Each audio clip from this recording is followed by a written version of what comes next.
Start. In the present appeal, the insurance company has challenged the award only on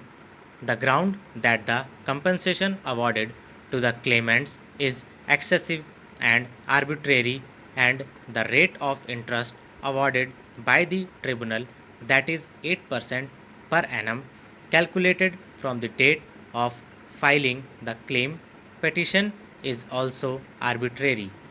It was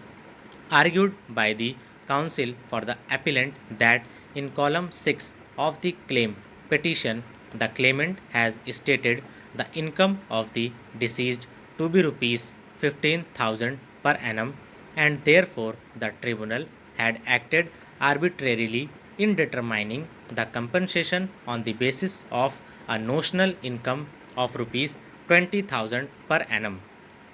It was also argued by the counsel for the appellant that the deceased was a bachelor, and therefore, while determining the multiplication, 50% should have been deducted as personal expenses from the notional income of the deceased, and the tribunal had erred in deducting only one third as personal expenses of the deceased.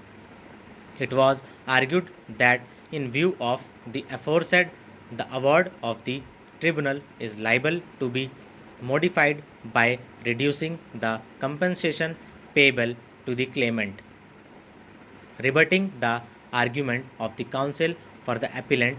the counsel for the claimant has argued that the income of the deceased was stated to be rupees 15,000 per annum, column 6 of the claim petition, on the basis of the notional income provided in paragraph 6 of the second schedule. It was argued by the counsel for the claimant that under section 168 of the Act 1988, the tribunal is required to hold an inquiry into the claim and award just compensation, and the compensation payable to the claimants would not be reduced because a lesser amount was claimed as compensation in the petition. In support of his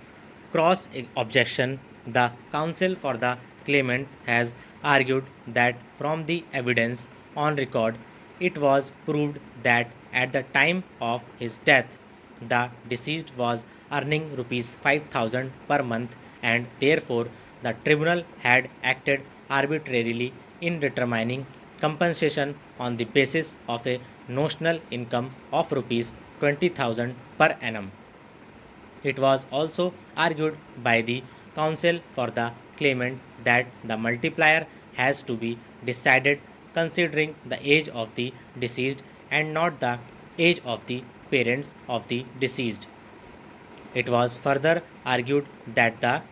tribunal had also erred in not awarding any amount to the claimant for funeral expenses and loss of estate, as well as for loss of love and affection.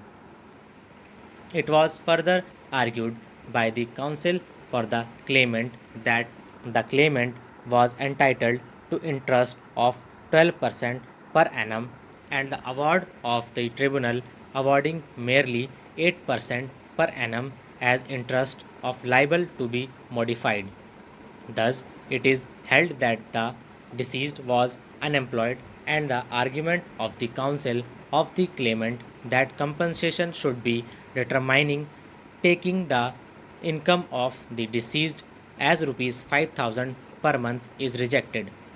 The notional income of the deceased and the consequential compensation payable to the claimant is decided later on in the judgment.